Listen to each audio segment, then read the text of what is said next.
Hi, I'm Peter Adamson, and you're listening to the History of Philosophy podcast, brought to you with the support of King's College London and the Leverhulme Trust, online at www.historyofphilosophy.net. Today's episode, Famous Last Words, Plato's Phaedo. When a swan is about to die, it sings. It sings more beautifully than it ever has before, for it belongs to the god Apollo, and has the gift of prophecy. So the swan knows it will die, and sings with joy, because it is finally about to join its divine master. Or so at least says Socrates, who likewise dedicated himself to Apollo, and met death with hope rather than reluctance. He says as much to his friends, who gather around him in prison in Plato's dialogue, the Phaedo. It dramatizes Socrates' swan song, his final philosophical discussion, and his death upon cheerfully drinking down the hemlock. The Phaedo is a great work of literature whose portrayal of bravery, even eagerness, in the face of death, has inspired readers from the ancient world down to the present. From a philosophical point of view, too, it is one of Plato's greatest dialogues, in part because it is the first dialogue to set out the theory of forms. The theory of forms is usually taken to be Plato's most important doctrine, so some listeners may have been wondering how many episodes I was going to get through without mentioning it. But as it turns out, forms are not mentioned explicitly in all or even most of Plato's dialogues. They are absent from the dialogues we've looked at so far, like the Gorgias, Meno, and Theaetetus. And even in the Phaedo, the main topic of the dialogue is not forms, but the immortality of soul.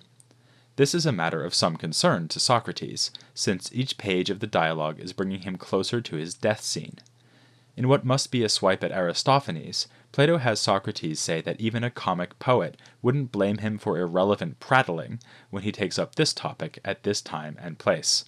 It's typical of the way Plato handles the topic of forms, that even here in one of the handful of dialogues where they are discussed directly, they play only a supporting role. So let's start not from forms, but from this question of the soul's immortality. One might suppose that the first order of business would be to establish that we do have a soul. But Socrates and his friends simply take this for granted. Indeed, they seem to presuppose some kind of dualism as a basis for their discussion. By dualism, I mean just that they assume that the soul is one thing and the body another. But this is not to say that they assume that the soul is incorporeal or immaterial. Socrates suggests at one point that his friends may think our souls are like smoke that could blow away upon death. And even if the soul is immaterial, it might depend on the body for its existence, so that Socrates' soul will vanish when he drinks the hemlock. As one of his friends suggests, soul could be like the harmony of a tuned string instrument, which would not be a body but would be destroyed when the instrument is destroyed. Socrates' task, then, is to show that the soul is not just distinct from the body, but is capable of surviving independently from the body. Along the way, he will show that it is indeed immaterial, invisible, all the things we expect a Platonic dualist to believe about the soul. So, how should we prove this? To use a rather lame joke that Plato himself seems to find amusing, you will all recollect that in the Meno, Socrates has argued that when we seem to be learning, we are actually recollecting things we knew before we were born. After the characters remind each other about this idea, remind, get it? They realize that it implies that the soul existed before the body did. So obviously the soul can exist without the body, since it used to do so. Furthermore, the soul must be akin to the things it knew before birth. This is the cue for the forms to make their entrance. What we knew before birth, and now recollect, are things like the beautiful itself and the equal itself, or as we would usually put it when talking about Plato, the form of beauty and the form of equal. These are not physical objects, but the natures in which beautiful or equal physical objects partake. So, we already have another way to show the soul's independence of body, the so-called affinity argument.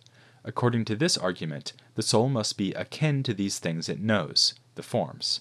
And since these things are eternal and immaterial, the soul too is eternal and immaterial.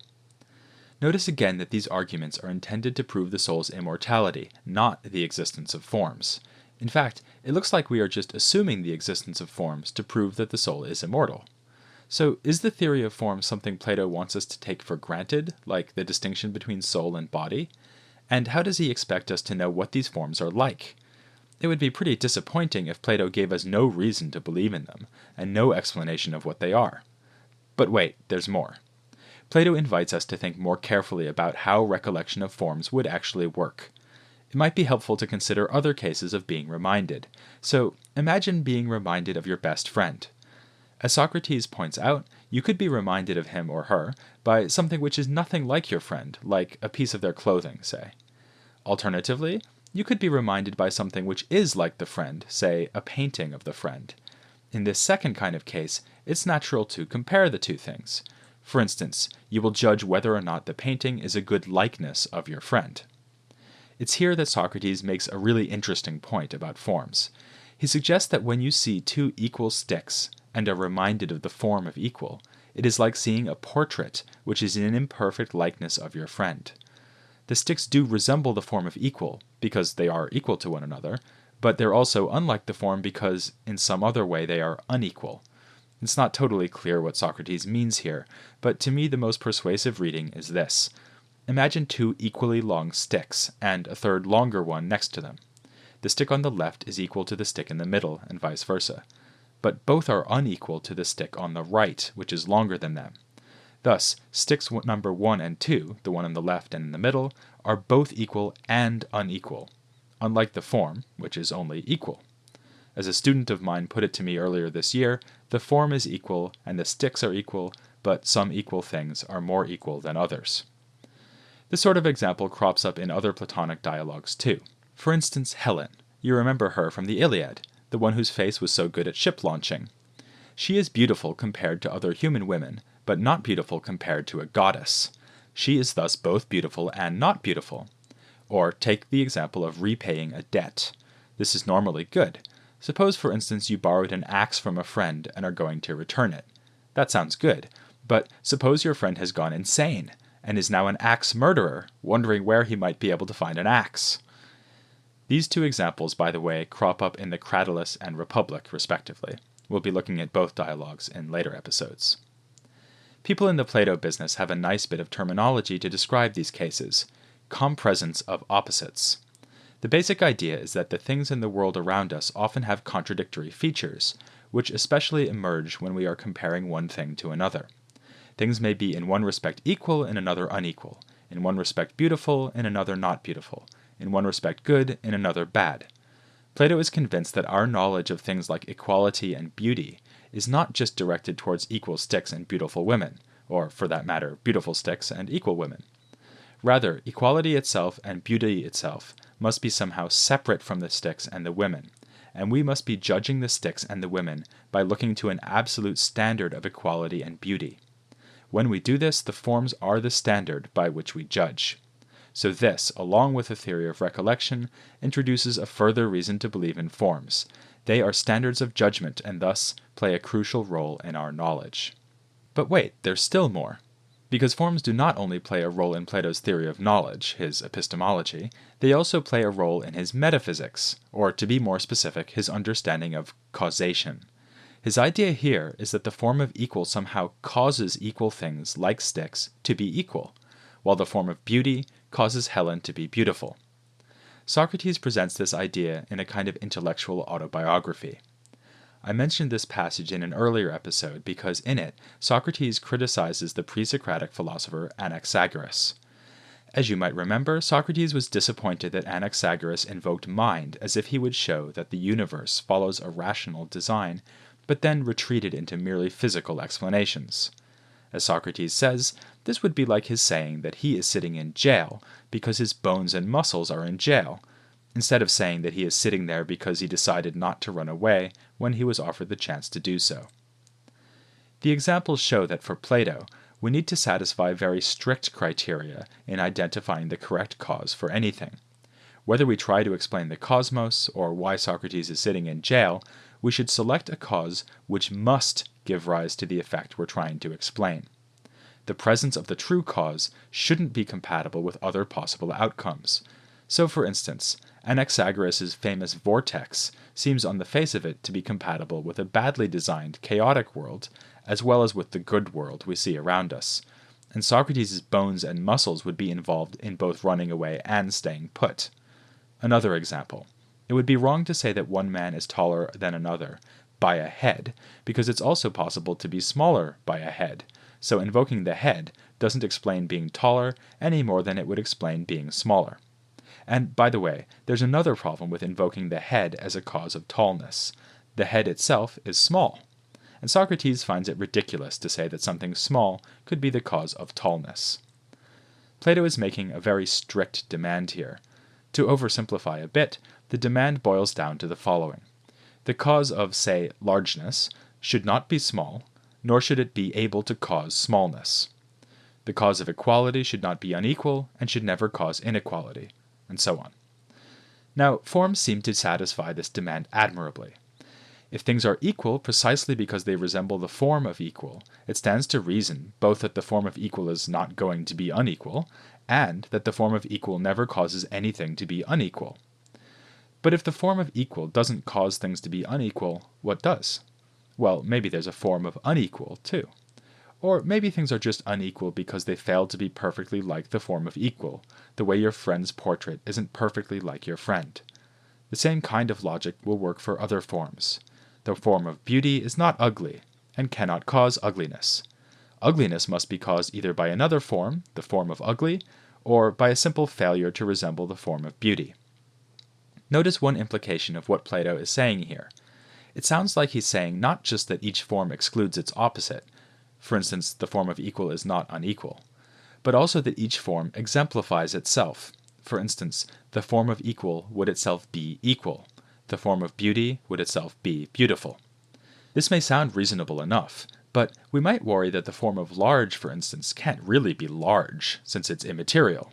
And, as we'll see, this assumption that each form exemplifies itself is going to cause trouble for Plato in another dialogue. These forms may satisfy Plato's demands for proper causation, but isn't this, well, cheating?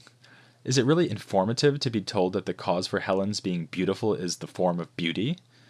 Plato is sensitive to this objection and has Socrates admit that when we invoke forms, we are giving what he calls safe but simple-minded causes. Although it's safe to say that beauty makes Helen beautiful, it doesn't really seem to take us very far. On the other hand, it may take us further than we might think. Remember that the forms are not just causes, but are also the objects of our knowledge. So someone who knew the form of beauty would know exactly what it means to be beautiful. They would, after all, understand the nature of beauty itself. So, they would be able to explain exactly what it is for Helen to be beautiful, and perhaps also why Helen is not beautiful compared to a goddess. Socrates also recognizes that sometimes we can give what he calls a clever cause in addition to a safe and simple-minded cause. For instance, if we want to know what has made something cold, we might play safe and say, the form of cold. But a more clever answer would be to say, snow. After all, snow satisfies the demands Plato has laid down. It is cold without being hot, and it cannot make anything hot. It is therefore just as good a cause of coldness as a form would be. We might still have some worries here, though. For instance, the form of cold will be involved every time something is cold. It's always okay or safe to invoke the form of cold as a cause of things being cold. But snow is not involved every time things are made cold. Sometimes the clever cause of coldness might be ice, or liquid nitrogen, or an insufficiently generous Valentine's Day present. So, although the forms may be safe and simple-minded causes, they will be better than at least some clever causes because of their universal application. Now, I know what you're thinking. I've been blathering on about forms for quite a while now. What happened to the immortality of the soul, which I was insisting was the main topic of this dialogue? Well, it turns out that what we've just been talking about is directly relevant to this topic. After all, what is the soul if it is not a cause of being alive? But if it is a proper cause that satisfies Plato's demands, then the soul will have to be only alive, not dead, just the way that in order for snow to be a cause of cold, it has to be only cold and not hot. If this is right, then the soul can no more be dead than the number 3 could be even. The soul will have to be permanently alive by its very nature. This line of argument allows Socrates to ward off an objection which has been troubling him and his friends. Even if we say that the soul can survive the body's death, how do we know it won't wear out eventually? It might be like a weaver who's worn out many cloaks. Just as the weaver survives while one cloak after another becomes threadbare and has to be discarded, so the soul might survive for a long time, wearing out one body after another. But eventually the weaver will die wearing his last cloak. Similarly, the soul may die after it leaves its last of many bodies. Happily, Socrates is now able to refute this. As a proper cause of life, the soul is by nature immune to death. Notice again how Socrates is assuming that the soul is distinct from the body, and then asking what this distinct soul is like. He doesn't really pay any attention to the possibility that he may die with his body because he is nothing other than his body, which is the possibility that worries many of us nowadays. Instead, he worries that the soul itself may be a mortal being, which could die a second death along with the death of the body. Upon reflection, though, Socrates decides he does not need to worry after all. All the arguments at his disposal point towards the conclusion that his soul will live on. He might, of course, worry instead that his soul will live on but go to some horrible fate. Here again, though, Socrates is an optimist. He believes that he will be joining good divine masters, and if there are any other humans in the afterlife, they too will be good. If there is anything to fear, it is that we might come back into worse bodies after escaping from our current human bodies. But Socrates suggests that we are likely to receive the bodies we deserve. Violent people will get the bodies of wolves, orderly people will come back as well-organized insects like bees. And Socrates? He doesn't make a prediction, but I like to think that next time around, he was a swan. Before I close, let me just say a little bit more about the theory of forms and the soul. As I've explained in this episode, forms help Plato with at least 3 interconnected problems. First, they give him appropriate objects of knowledge. When we recollect, it will be forms we are recollecting. Second, forms are free of the compresence of opposites. The equal things we experience are both equal and unequal, but the form of equal is not unequal in any way. Third, forms will be proper and universal causes of features like equality and beauty. That's a lot of philosophical payoff, but it still doesn't exhaust the usefulness of forms. For instance, in other dialogues, Plato suggests that things in the physical world are constantly changing. Forms allow him to say that some things at least are stable and unchanging, a way of avoiding the total flux doctrine he ascribes to Heraclitus. He also invokes forms to explain the meanings of words, as we'll see in a future episode. It's easy to assume that Plato thought up his theory of forms, and then engineered these puzzles so that the forms could be the solutions. But if we look at the way he actually uses forms, in the Phaedo and elsewhere, we see that he usually goes in the other direction. Plato was plagued by a whole range of philosophical problems, and he repeatedly found that forms could help him solve those problems. He was driven by the need to solve philosophical difficulties, not the desire to defend a doctrine for its own sake. Indeed, as we'll see in another episode in the future, no one has attacked the theory of forms more severely than Plato himself. And finally, back to the soul. To state an obvious but important fact, the soul whose fate is in question here is supposed to be not just a part of Socrates, but Socrates himself. At the end of the dialogue, his friends ask how they should bury him, and Socrates laughs, saying that they will do well to catch him. In other words, Socrates is not the body they will bury, but rather his soul. Now, the Phaedo, and especially its affinity argument, seem to suggest that the soul is a lot like a form. So if Socrates is his soul, he will be immaterial, indivisible, incorporeal, immortal. But doesn't our experience show that we or our souls are riven by conflict? That we are anything but simple, and are instead a mass of conflicting desires, experiences, and ideas? The Phaedo does not seem to recognize this fact, but Plato will make up for this omission in what is usually regarded as his greatest work, the Republic. There, Plato has Socrates argue that our souls are complex entities, capable of both internal conflict and internal harmony.